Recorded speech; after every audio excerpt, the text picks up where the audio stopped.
जयप्रकाश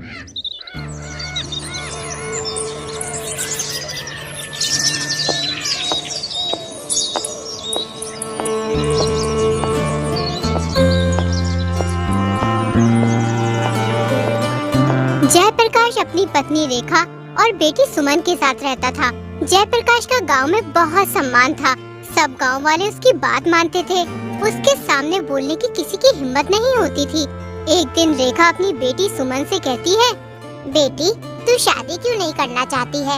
तेरे पिताजी तेरे लिए कितना परेशान रहते हैं और एक तू है जो शादी करने के लिए तैयार ही नहीं है। आखिर क्या वजह है इसकी? माँ, अगर तुम इतना कह रही हो तो मैं शादी कर लूंगी, लेकिन मेरी एक शर्त है। मैं शादी उसी लड़के से करूंगी जो मेरी हर बात मानेगा। अगर ऐसा कोई लड़का है तो मैं उससे खुशी खुशी शादी कर लूंगी। अब ऐसा लड़का मैं कहाँ से ढूंढ कर लाऊं तेरे लिए? मेरी बेटी, एक बात हमेशा ध्यान रखना, पत्नी को पति की हर बात माननी चाहिए। और एक तू है उल्टा रिवाज चला रही है। कोई सुनेगा तो क्या कहेगा कि पत्नी पति पर हुक्म साधती है और पति चुपचाप उसकी बात मान लेता है। देखो माँ, अगर तुम मेरी शर्त नहीं मानोगी तो मैं कभी शादी नहीं करूँगी, चाहे कुछ भी हो जाए। किसी तरह ये बात गांव के जमींदार के आलसी बेटे के कानों तक पहुंच गई। ये बात सुनकर उसे बड़ा आश्चर्य हुआ। उसने सोचा, ये कैसी अजीब शर्त है? मैं इस लड़की का घमंड चकनाचूर कर दूंगा। मैं भी आज कसम खाता हूँ, इसी लड़की से शादी करूंगा और कभी इसकी बात नहीं मानूंगा, चाहे जो भी हो जाए। अगले ही दिन कमलेश अपनी माता के पास गया और कहने लगा, माँ, मैं जयप्रकाश की बेटी सुमन से शादी करना चाहता हूँ। क्या हो गया है बेटा तुझे? क्यों मजाक करता है? कल तक तो तू शादी के नाम से मुंह बनाता था और आज एकदम शादी का ख्याल तेरे दिमाग में कहाँ से आ गया? चल मान ले, अगर हम तेरी शादी कर भी दे तो तू अभी कुछ करता धरता भी तो नहीं है। बीवी बच्चों का गुजारा कैसे करेगा? हम तेरा कब तक साथ दे सकते हैं? कभी न कभी तुझे कोई काम तो करना ही होगा। माँ, मैं अभी कुछ सुनना नहीं चाहता हूँ, मुझे बस शादी करनी है, वो भी जयप्रकाश की बेटी सुमन से। तुम पिताजी से बात करके जयप्रकाश के घर जाओ, उसकी बेटी का हाथ मांगने मेरे लिए। रुक्मणी अपने पति उदय भानु से कहती है, बेटा जवान हो गया है, तुम उसका विवाह कर दो, मुझे भी थोड़ी राहत मिल जाएगी। इतना बड़ा घर है, मुझसे इतना सारा काम नहीं हो पाता है। अरे भाग्यवान, तुम ये क्या कह रही हो? कमलेश तो कुछ करता धरता भी नहीं है, सारा दिन घर में यूं ही पड़ा रहता है। मैंने उससे कितनी बार कहा है कि खेतों पर जाओ, काम करो, मजदूरों के साथ मिलकर थोड़ी मेहनत कर लिया करो, लेकिन वो है कि सुनता ही नहीं।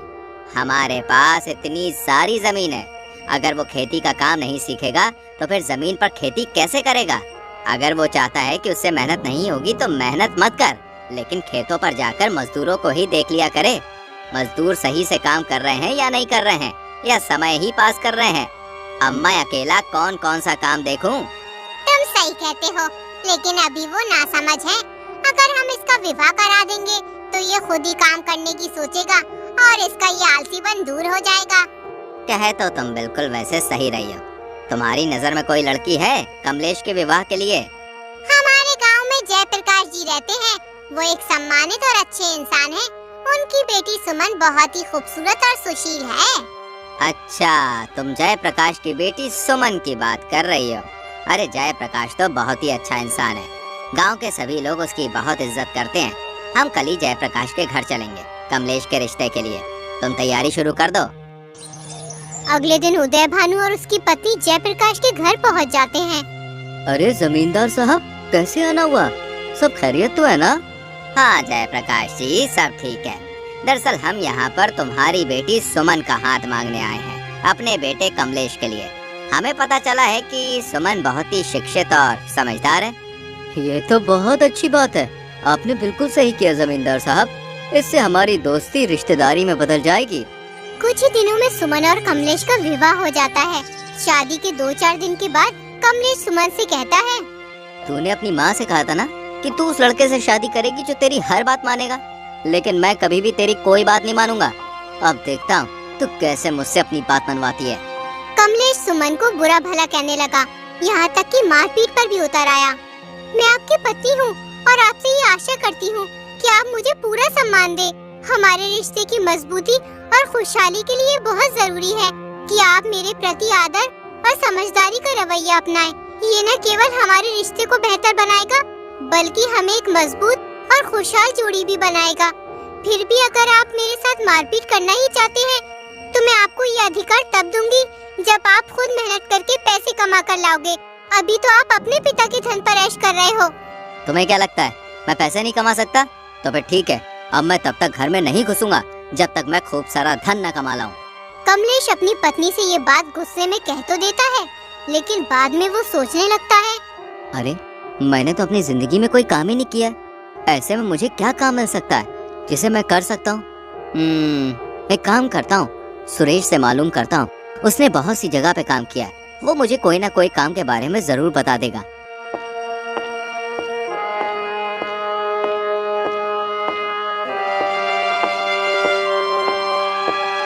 कमलेश सुरेश के घर पहुंच जाता है और सुरेश से कहता है, सुरेश तुमने यार बहुत सी जगह पे काम किया है, मुझे भी कोई काम करना है, तुम्हारी नजर में कोई काम हो मेरे लिए तो मुझे बताओ।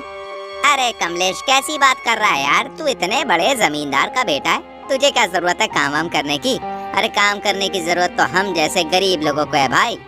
दरअसल सुरेश मैंने किसी से शर्त लगाई है, उसका मानना है कि मैं खुद मेहनत से पैसे नहीं कमा सकता हूँ, इसलिए मैंने भी उससे कह दिया कि मैं तुझे पैसे कमा के दिखाऊंगा। देखो भाई हम तो मेहनत मजदूरी का काम करते हैं और मेहनत मजदूरी तुमने कभी की नहीं है, इसलिए तुमसे हो नहीं पाएगा। तुम कोई और काम देख लो जिसमें मेहनत कम हो और पैसे ज्यादा मिल जाए। इतना कहकर रमेश चला जाता है। कमलेश को रमेश की बात पर बहुत गुस्सा आता है, लेकिन वो कर भी क्या सकता था, इसलिए चुप रहता है।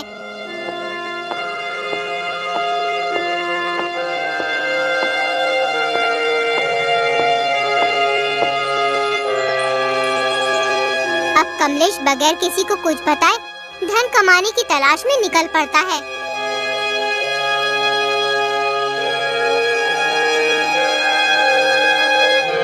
वो अपने गांव से करीब 20 किलोमीटर दूर एक अमीर सेठ के पास जाता है। उस सेठ का बहुत बड़ा चावलों का गोदाम होता है। सेठ जी मैं पास वाले गांव नंदपुर से आया हूँ, आपके पास काम की तलाश में। अगर आप मुझे कोई काम दे देंगे तो आपकी बड़ी कृपा होगी। नंदपुर में मेरा बहुत ही अच्छा मित्र रहता है, उसका नाम उदय भानु जमींदार है, क्या तुम उसको जानते हो? जब कमलेश उदय भानु यानी अपने पिता का नाम सुनता है तो वो घबरा जाता है और सोचने लगता है, कहीं पिताजी को मालूम ना हो जाए कि मैं दूसरे के यहाँ मजदूरी करने आया हूँ। अब मैं क्या करूँ? अगर घर वापस गया तो सुमन से किया हुआ वादा कैसे पूरा होगा? अरे जो होगा देखा जाएगा, अगर पिताजी को मालूम भी हो गया तो मैं उन्हें सब सच सच बता दूंगा। अरे भाई किस सोच में डूब गए उदय भानु का नाम सुनकर? नहीं सेठ जी, किसी सोच में डूबा नहीं हूँ। हाँ मैं उदय भान जमींदार को जानता हूँ, बेचारे बहुत ही ईमानदार और नेकदिल इंसान है।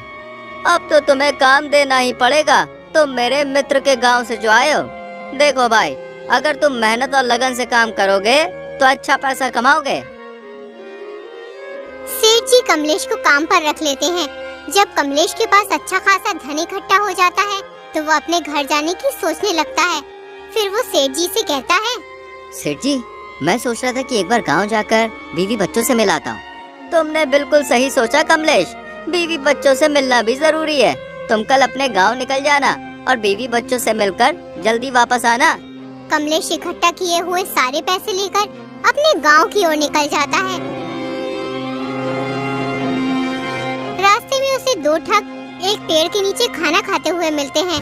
वो कमलेश से कहते हैं, अरे भाई इतनी जल्दी में कहाँ जा रहे हो? आओ आओ हमारे साथ खाना खाओ। कमलेश को बहुत तेज भूख लग रही होती है, इसलिए वो ठगों के कहने पर खाना खाने बैठ जाता है। फिर एक ठग कमलेश से बोलता है, लगता है आप शहर से धन कमा कर लाए हो। हम दोनों भी शहर जा रहे हैं धन कमाने की तलाश में। सुनो तुम्हें पता है इस रास्ते पर बहुत सारे लुटेरे और ठग रहते हैं, तुम अपना धन सावधान होकर ले जाना। लेकिन मैंने तो सुना था कि ये रास्ता सुरक्षित है, इस रास्ते पर लुटेरे नहीं मिलते। अरे भाई अब तो हर जगह लुटेरे और ठग मिल जाते हैं। अगर तुम अपने पैसे छुपा कर नहीं ले गए तो तुम्हारे लिए मुसीबत हो जाएगी। सुनो हम भले और ईमानदार आदमी हैं, बिल्कुल तुम्हारी तरह। हम दोनों तुम्हारे धन की सुरक्षा कर सकते हैं अगर तुम चाहो तो। बाकी देखो भाई आगे तुम्हारी मर्जी है। ये तुम क्या कह रहे हो? मुझे तो कुछ भी समझ में नहीं आ रहा। मैं तुम्हें अपना धन क्यों दूं? मैं तो सही से तुम्हें जानता भी नहीं हूँ। अरे भाई, इसमें नाराज होने की क्या बात है? तुम्हारा धन है दो या मत दो, हम तो बस तुम्हें आगाह कर रहे थे ठगों से। कमलेश सोचता है, देखने में तो ये दोनों ईमानदार लगते हैं। अगर इन्हें मेरा धन लेना ही होता तो ये मुझसे जबरदस्ती छीन भी सकते थे, लेकिन इन्होंने ऐसा कुछ नहीं किया। मुझे इनकी बात मान लेनी चाहिए। देखो भैया, मैं तुम्हें अपना धन तो नहीं दे सकता। हाँ, एक काम कर सकता हूँ, अगर तुम मेरे साथ मेरे गांव तक चलोगे तो मैं तुम्हें थोड़े बहुत पैसे दे दूंगा। इस तरह मेरे धन की सुरक्षा भी हो जाएगी और तुम दोनों की कमाई भी हो जाएगी। ठीक है, हम कुछ देर बाद चलेंगे, तब तक थोड़ा आराम कर लेते हैं। तीनों पेड़ के नीचे बैठकर आराम करने लगते हैं। कुछ ही देर में कमलेश को नींद आ जाती है। दोनों ठग कमलेश का सारा धन चुरा कर ले जाते हैं। जब कमलेश की आँख खुलती है तो उसे वो दोनों ठग कहीं भी दिखाई नहीं देते। तो वो हड़बड़ाकर अपना धन देखता है तो उसे धन भी नहीं मिलता है। इसलिए कमलेश बहुत परेशान हो जाता है। धीरे धीरे रात होने लगती है। कमलेश को दूर उजाला दिखाई देता है। वहाँ एक बुढ़िया का घर था। कमलेश ने बुढ़िया से कहा, मैं शहर से धन कमा कर लाया था, रास्ते में मुझे दो आदमियों ने ठग लिया।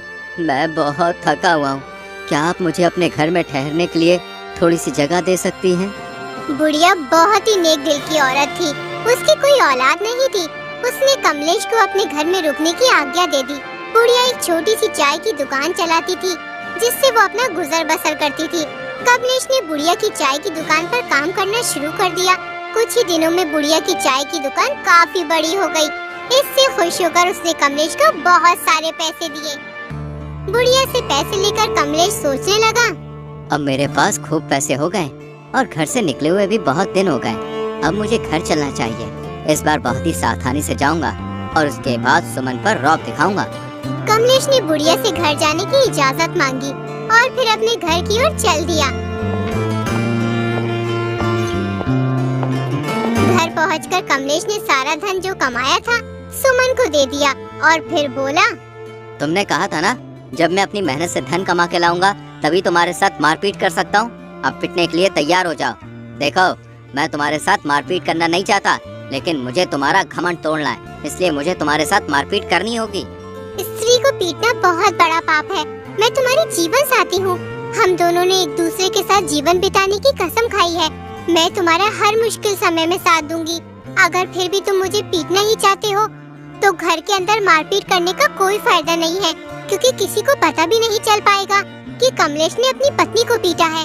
गांव वालों को भी पता तो होना चाहिए कि तुम इतना सारा धन कमा कर लाए हो, इसलिए अपनी पत्नी को पीटना चाहते हो। आज आराम कर लो, तुम बहुत दूर से चलकर आए हो ना।